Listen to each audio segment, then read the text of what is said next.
Merhaba, iyi günler. Teröre nasıl cevap vermeli sorusu çok hayati bir soru. Genellikle bu cevap bir güvenlik konsepti üzerinden verilmeye çalışılıyor. Devlette gözler çevriliyor. Devletin terör eylemlerini gerçekleştiren kişileri ve örgütleri bulması, engellemesi ve cezalandırılması üzerine kurulu bir cevap arayışı var. Bu bir yere kadar anlaşılabilir bir şey ama bir yerden sonra hiçbir etkisi olmayan bir şey. Çünkü terörün esas hedefi devlet değil, terörün esas hedefi toplum. Ve burada toplumun öncelikle bir cevap vermesi gerekiyor. Türkiye'de maalesef bu konuda şu ana kadar yaşanan farklı terör eylemlerinde, son yıllarda yaşanan terör eylemlerinde toplumun bu konuyu, bu sorumluluğunu üstlenmesi konusunda çok ciddi adımlar, inisiyatifler görmedik. Bugün İzmir'de dünkü saldırıda hayatını kaybeden trafik polisi ve adliye görevlisi için yapılan bir sivil bir destek vardı cenazeleriyle ilgili olarak. Ama çok geç kalmış ve çok da yeterli olmayan bir çıkış. Şu ana kadar yaşanan çok ciddi katliamlara tanık oldu bu ülke. Ülkenin dört bir tarafında yaşandı. Ama ülkenin bütün kesimlerini bir araya getiren sivil hareketliliklere, toplumsal hareketliliklere tanık olmadık. Halbuki mesela 2000'li yılların başlarında İngiltere'de, Londra'da yaşanan ya da İspanya'da, Madrid'de yaşanan terör saldırılarının ardından ya da İspanya'da Bask bölgesinde yaşanan terör saldırılarının ardından halkın çok ciddi bir şekilde kenetlendiğini, en son Paris'te yaşanan saldırıların ardından kenetlendiğini gördük ve burada siyasi parti farklı görüş ayrımı gözetmeksizin herkesin bir araya gelebildiğini gördük. Ama bizde Türkiye'de genellikle bu tür saldırılar toplumu bir araya getirmek yerine toplumdaki var olan kutuplaşmayı daha da arttırmaya yol açıyor ve dolayısıyla bu bağlamda da baktığımız zaman terör saldırılarını gerçekleştirenlerin amacı da toplumda bir kaos yaratmak eninde sonunda olduğunu da düşünürsek amaçlarına büyük ölçüde ulaştıklarını görüyoruz. Şimdi İçişleri Bakanı Süleyman Soylu daha önceki TAK adıyla üstlenilen PKK saldırılarının ardından çok sert intikam temalı açıklamalar yapmıştı. Ancak IŞİD'e atfedilen Reyna saldırısının ardından mesela böyle bir çıkış görmedik. İlk yapılan yanlıştı. Devletin intikam kelimesini telaffuz etmesi kabul edilebilir bir şey değil. Devlet hukuk içerisinde suçların bulunup cezalandırılmasını amaçlar. İntikam lafı devleti bambaşka bir yere taşımaktır. Son olarak Cumhurbaşkanı Erdoğan bugün Elbap'ta, IŞİD'de olan savaşta 1'e karşı 10 olduğunu söyledi ki daha önce de benzer şeyler söylemişti. Bu olay bir rakam olayı değil. Yani teröristler şu kadar kişinin canını kastetti, hayatına yol açtı, hayatını elinden aldı. Biz onlardan daha fazla kişiyi cezalandırıyoruz şeklinde yapılabilecek bir mesele değil. Ki baktığımız zaman, özellikle terör eylemlerine baktığımız zaman genellikle çok büyük kayıplar verdiğimizi görüyoruz. En son Reyna olayında olduğu gibi. Eğer Fethi Sekin engellememiş olsaydı dün İzmir'de teröristleri çok büyük bir katliam, çünkü ele geçiren malzemelerden bunu anlıyoruz. Çok büyük bir katliam İzmir'de de gündüz gözüyle yaşanabilirdi. Peki burada nasıl bir perspektife sahip olmak gerekiyor? Öncelikle şuna bakalım. Gerek PKK, gerek IŞİD, daha önce El-Kaide gibi yapılar Türkiye'de var olan bir takım kırılmalar üzerinden harekete geçiyorlar. Mesela bir Türk-Kürt kamplaşması ya da ayrımı ya da Alevi-Sünni ayrımı ya da laiklik yanlısı ve dindar ayrımı gibi, muhafazakar ayrımı gibi Türkiye'de çok ciddi fay hatları var ve bunları farklı zamanlarda farklı örgütler bunlardan birini, bazen aynı anda birkaçını birden hedef alıyorlar ve Türkiye'de de yaşanan saldırıların ardından genellikle şöyle reaksiyonlar görüyoruz.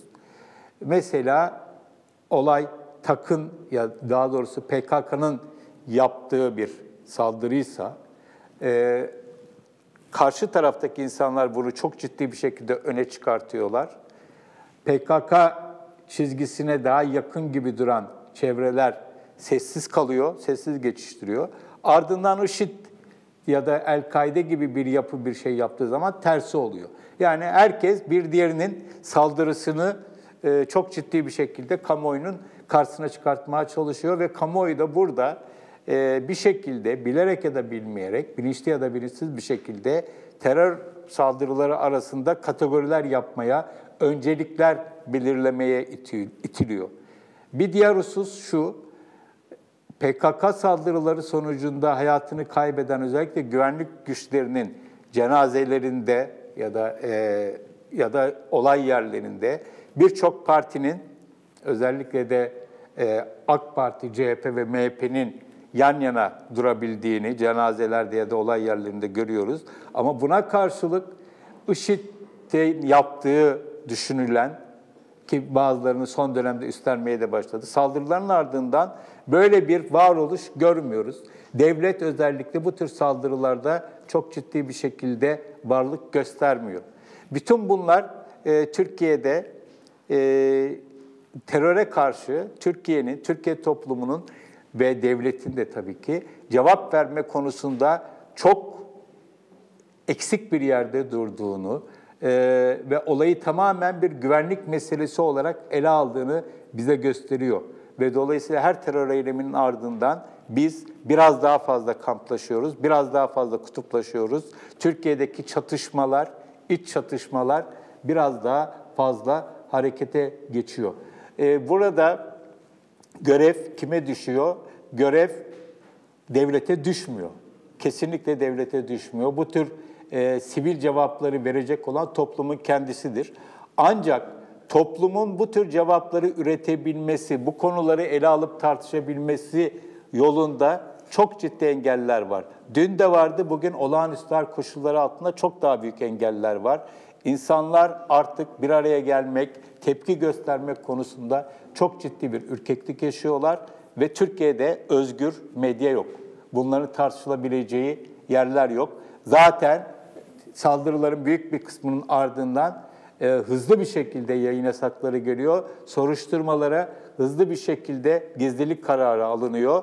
İnsanlar neyin neden, nasıl olduğu, kimler tarafından yapıldığı konusunda ki çok temel bir yurttaşlık hakkı bu, hiçbir şekilde bilgi sahibi olamıyorlar. Bilgi sahibi olamadıkları gibi bu olayı özgür bir şekilde bütün boyutlarıyla tartışabilme imkanları da büyük ölçüde ellerinden alınıyor. Bunun yerine tamamen olayın bir güvenlik boyutundan ele alan bir takım müzakereler diyelim, münazaralar ya da medyada ana akım olma iddiasındaki medyada öne çıkartılıyor ve buralarda tabii birçok bilen bilmeyen herkes her kafadan bir ses çıkıyor. İnsanlar bir yerden sonra bir detay yağmuruna tutuluyorlar. Hiçbir şey anlamıyorlar. Hala biz Reyna'yı kaç kişinin kim tarafından gerçekleştirdiğini bile henüz bilmiyoruz. Ama bir yerden sonra bunu bilmenin ne kadar anlamı var? O da ayrı bir tartışma konusu. Bir diğer hususta tabii çok ciddi bir şekilde ortalığı bu terör eylemlerinin neden olduğu, nasıl önlenebileceği konularında ortalığı genellikle komplo teorileri kaplıyor. Bu komplo teorilerinin hemen hemen hepsi zaten adı üzerinde aslı astarı yok. İnsanlar herhangi bir şeye dayanmadan tamamen akıl yürütmeyle ya da çok basit bundan kim yararlanmıştır gibi bir soruyu sorup ve buna da çok kestirme cevaplar verip hemen suçlu ilan etmeler. Hiç kimseyi bulamazlarsa olayla hiç alakası olmayan sevmedikleri kişileri linç etme, gazetecileri, aydınları, bir takım kurumları linç etmek için terör saldırılarını bahane etme gibi hususlar oluyor. En son Reyna saldırısının ardından gazeteciler, sanatçılar hedef gösterildi ve onların başına bir şeyler de geldi. Mesela Amber'in Zaman'ın ne alakası varsa basın kartına el konuldu. Reyna saldırısının ardından. Ama öte yandan bu saldırının üzerinden bu tür saldırılara aslında hiç de fena olmadığı yolunda yorumlanabilecek yorumlar yapanlara karşı çok fazla bir şey olmuyor. Bu ayrı bir tartışma, nefret suçu meselesi ayrı bir tartışma ama şunu söyleyebiliriz, Türkiye terör konusunda devlet olarak ve toplum olarak çok kötü bir sınav veriyor. Her yapılan eylem, her yapılan saldırı Türkiye'yi daha fazla kutuplaştırıyor. Tam tersi bir efekt yaratabilecekken, yani terör saldırıları tabii ki istenmeyen, üzücü, kahredici şeyler. Ama buralardan en azından bu vesileyle toplumdaki kardeşlik duyguları, eşitlik duyguları, dayanışma duyguları onarılabilecekken, inşa edilebilecekken, rehabilite edilebilecekken bunlardan geri kalanların da iyice aşındığı gibi bir olaya tanık oluyoruz. Burada esas olarak sorumlu tabii ki devlettir ama herkesin tek tek tüm vatandaşların da sorumlulukları çok ciddi bir şekilde var. Medyanın çok ciddi bir şekilde sorumluluğu var. Bu saatten sonra buradan dönüş olabilir mi? Açıkçası yaşanabilecek her türlü saldırıyı gördük. Mesela bir polis memuru ülkenin şu anda ittifak yaptığı bir işbirliği yaptı en azından. Ülkenin Rusya gibi büyük bir gücün büyükelçisini gündüz gözüyle herkesin gözü önünde öldürdü. Türkiye'nin en önde gelen eğlence yerlerinden birisine göz göre göre yılbaşı gecesi çok kanlı bir saldırı yapıldı. Mitingler kana bulandı, gençlerin toplanması kana bulandı. Sultanahmet, Beyoğlu gibi turistik yerler ve Atatürk Havalimanı saldırıya uğradı. Askeri servis otobüsleri, polis servis otobüsleri saldırıya uğradı. Bütün bunlar oldu ama bütün bunların ardından olabilecek her şey oldu. Ve daha da olabilir maalesef. Ama bütün bunların hiçbirisi Türkiye'de herkesin birlikte bir şeyleri dile getirmesini, bir arayışa girmesine yol açmadı. Burada teröre karşı birlik zamanı falan gibi ucuz sloganları tekrarlayacak değilim. Ama teröre karşı bu türden Türkiye'deki toplumsal çatışma alanlarını daha da kızıştırmaya yönelik saldırılara karşı toplumun bu mesafeleri, toplumun içerisindeki mesafeleri kapatmayla cevap vermesi gerekir. Devletin de bunu kolaylaştırması gerekir. Bunun imkanını, örneğin bir Kürt sorununu, bir Alevi sorununu, bir yaşam tarzı meseleleriyle ilgili kaygıları giderecek adımları atması ya da bunun zeminini hazırlaması gerekir. Ama toplumun farklı kesimlerinin, birbirlerine düşürülmek istenen kesimlerinin bu tür saldırıların ardından bıçaklarını daha da bilemek yerine birbirlerine doğru hamle etmesi gerekir. Ama Türkiye'de genellikle şöyle bir şey oluyor. Sayıca çok olanlar, sayıca az olanların kendilerine doğru gelmesini bekliyorlar. Halbuki demokrasi tam tersine sayıca az olanların korunduğu, gözetildiği bir rejimdir. Tabii bu noktada Türkiye'nin ne kadar demokratik bir ülke olduğu gibi çok hayati bir soru önümüzde duruyor. Ve sonuç olarak şunu söyleyebiliriz.